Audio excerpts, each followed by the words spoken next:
Instead of a meme this week, I wanted to show you that my low blow CD has arrived.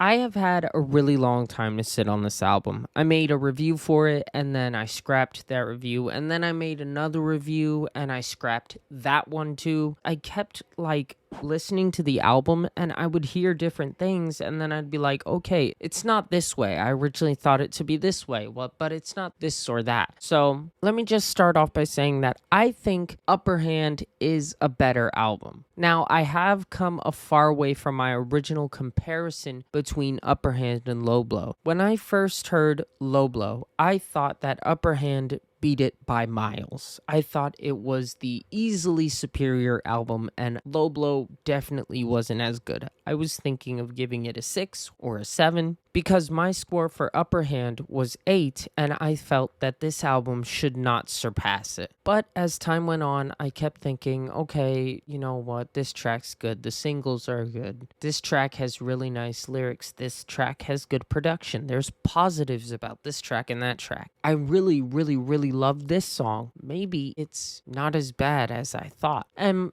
by the way, when I say not as bad as I thought, it's just that I had expectations that this album was going to be better than Upper Hand, and it wasn't, in my opinion. And still, it's not. I still do think that Upper Hand is the better project. It is the project that I will return to happily. And that is due to the fact that it is a much shorter project. This is 14 complete songs, and while I don't have the track list for Upper Hand in my head or in front of me right now, I know for sure that Upper Hand has at least 7 full tracks and 3 or 4 interludes and outros and whatnot, and they're very good, but I will concede that the album is shorter and it works out in Upper Hand's favor as why, in my opinion, Upper Hand is a stronger project, and that is, once again, because Low Blow is a much longer album. Upper Hand runs at 30 minutes, Low Blow runs near 50. There are many differences between the two projects, and one of those differences is mainly the sound. When we have Upper Hand, we have a huge collision of sounds with almost pop tracks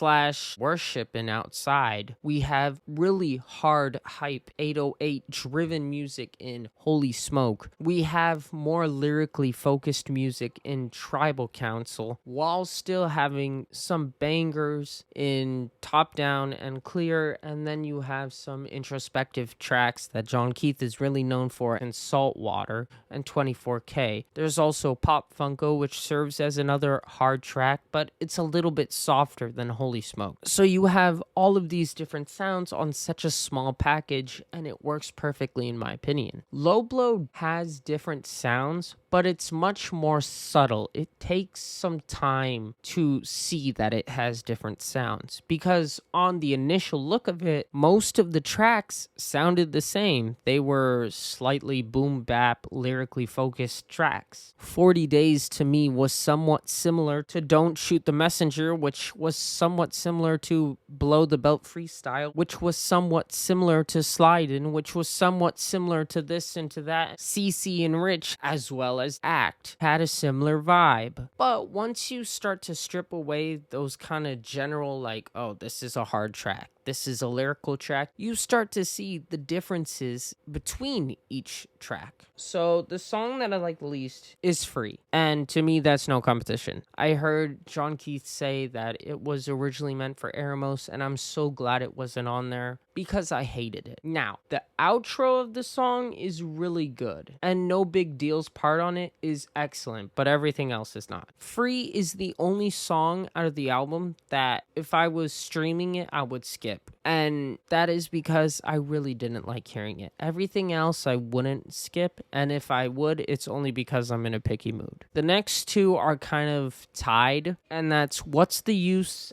and Pepe Le Pew. Now, each of these songs have something that makes it decent, and then they have something that brings it down. So, for example, for What's the Use, the thing that makes it really decent is the hook. I think it's really done well. It's really memorable. The rapping, on the other hand, is not very memorable. It's not bad. None of the rap on the album is bad. I just think that the rapping paired with the instrumental kind of felt a little bit awkward on What's the Use, and it ended up making me go I already heard it in this album. And then with Pepe Le Pew, you also had a really good hook and a really chill instrumental, and I really did like that with pretty decent verses all around. It's just that the vibe was so out of place on the album, in my opinion. And this is that tiny thing that makes or breaks some albums when I'm reviewing them, and only an album as a whole. This isn't a review of the song by itself. This is a review of the song in the album. It doesn't really fit. Like, we go from CECE to this low-key, almost like Kendrick Lamar inspired track, and I don't know, it kind of just didn't work and felt out of place. Although I really like it as a relaxing track all on its own. If I ever just want to chill out and vibe, this is the track for that. John Keith had the best verse on it, period, by the way. Next up, for my least favorites, and this is a huge piece of contention for me, Casket or Tribal Council 2. This one stinks for me. And when I say stinks, I'm not referring to the tracks, because they're both good. The thing is that I like Casket. I actually really like Casket. What I don't like is the instrumental behind the hook. The song has this boom bap vibe to it, right? Most of the songs on the album do. What happens on this song is during the hook, on top of this boom bap drums clashing, and it's almost a little overwhelming, it throws in this electric guitar, which takes the song and just every time it throws me out of it. I'm just okay, you gave me so much. This is one thing too much. This is the straw that broke the camel's back. I can't take it anymore. I just want to get back to the verses where I can start vibing again, because before it's chaos, but I can take the beat once you throw that guitar onto it. I can't take it. It's one thing too chaotic. Other than that, John Keith, once again on the song, just owns it. I just dug my own grave and it's lit. That line right there makes me revisit it time and time again, and I'm so happy to do it just for that one bar, that hit of dopamine whenever I rap along with John. I just dug my own grave and it's lit. Traded in my cat. I think Tribal Council 2 is the description of how I feel about this album as a whole. It's pretty decent, but it's not as good as Tribal Council 1. It's definitely got its good things. I love the beat switch in the middle. I think this is the track where it goes, "Oh, great heavens." It puts that meme in there to signify the beat switch. And I think that in of itself is really good, really memorable, and what's going to bring me back to the song every time. But it's not as good as Tribal Council 1. And once again, that is the problem that this album constantly has. I compare it to Upper Hand. It's not even that Upper Hand beats it by a mile. It's just that Upper Hand beats it literally by an inch. And I can't help but think of Upper Hand as a more enjoyable listening experience every time, though. Even though Upper Hand is not that much more of a better listening experience, I still can't help it. I think it has to do with the interludes, which Upper Hand completely nailed, because I don't think I've ever heard an album have more interludes that I've enjoyed. This album decided to take interludes and just throw them in the garbage, because the only one was Trying to Be Hard, and that one sucked. I'm sorry, it was terrible. In CECE, you trying to be hard. And that's so dumb. The Foggy Raw one on Don't Shoot the Messenger, where he picked up the phone, that was good. I know it wasn't an interlude, and it was just in a song, kind of as a moment to kind of introduce the beat almost. That was about a hit. But it was much better than the Trying to Be Hard one. Even the Show Them Indie Tribe, you gotta co-sign it. The one at the beginning of Casket, much better than the Trying to Be Hard one. I'm serious. Come on. Especially when you had such perfection last time. You had words played. The funniest CHH guy in the world. And he was saying just you know what I see the problem is with everybody? They have dependent tribes. We need an independent tribe. Let's get on that. That's funny. That's memorable. it's good. Also, the whole Imploded intro with using all of the YouTubers who talk about them, David Livick, The Crew, I believe you had Track Stars and even Ruslan. That album and its intros and interludes were the best. And then No Big Deal on the last one saying, nothing's gonna happen to the tribe, nothing, we're here forever. All of those interludes perfectly summed up that album and its point. And it's just on this album, the interludes fell flat on their face. Back to what I was originally saying, which was about Tribal Council 2. It's not a bad song, it's just not a great song. Let's move on from there. And now I'm going to talk about my favorite songs. One, and this was the single, so I'm not going to talk about it, but CECE, obviously. Catchy hook, super hard song. Why would you not like CECE? Two, Act. Another super hard song and super catchy hook. I think you're seeing the pattern here. I like the catchy and hard from Indie Tribe. The only thing for me that kind of wrecked it was the fact that I had heard it so early. Not because like I was exclusive or something, but a snippet for Act appeared on Instagram and YouTube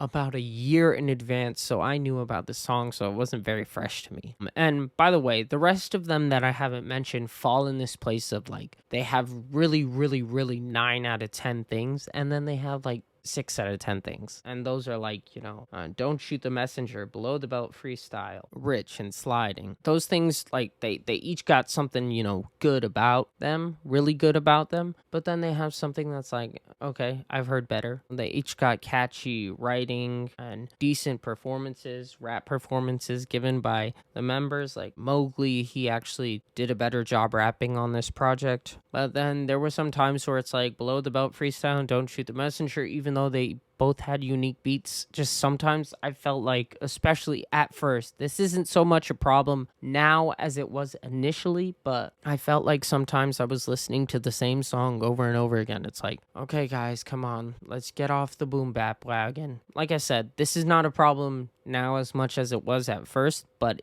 I still experience the problem, and that's that, It's a problem that shouldn't have even crossed my mind. And maybe that's not on Indie Tribe, maybe that's not on the music, maybe that's on me, but I mean, honestly, I don't know. That was just my initial opinion that I had kept about it for a few weeks, even though I had listened to the project quite a few times. But back to probably my favorite song from this album, a very unexpected song. I was so happy. This is probably one of my favorite songs of the year. Plan. So real. The lyrics are so relatable. It's something everybody goes through, making plans and those plans kind of turning on you. Mowgli outperformed himself, rapping like the rent is due, rapping very vulnerably, showing restraint, but still being a calm beast almost. He really gave it his all in this project, but especially in this song, you could feel it. And I think that's what you always want from a rap performance, to feel it. No Big Deal did a great job too in his verse, but Mowgli absolutely murdered it. The hook was absolutely excellent, so catchy. The beat was very low-key. It's different than anything else on the album. There's nothing else on this project that you could compare the beat to, and I think that's what I love about this song so much. It may have a bit more of an alternative vibe like What's the Use had, but it doesn't lean so heavily into that, and it doesn't lean so heavily into the hip-hop. It's just a mix and a beautiful mixture of both of these sounds. It's got the guitar, I believe it sounded like electric. I don't know if it was acoustic though. It felt a lot more organic than most of the album, and it was just the best song there. So like I said, I would give Upper Hand an 8, and part of me originally was like, oh, this album's a 6. Now I would argue that if I gave it something like an 8, I'd have to remind you every time that this is not as good as Upper Hand. So because I'd have to remind you every time, I'm just going to decide not to and give Low Blow a 7.5 out of 10. Thank you so much for listening. It means the world to me that you would actually want to hear my opinion. Remember, that is just what this is. This is an opinion. I know some people think that this is like an amazing 10 out of 10 album AOTY material right here, and if you do, that's great. Remember remember, please subscribe. It's free. It really helps me. It supports me. It makes me continue to do what I want to do. I'm not even making money off of this yet. Until next time, remember, there's only two things I know. I know that Jesus Christ is King and that JT, knows best. See you guys next time.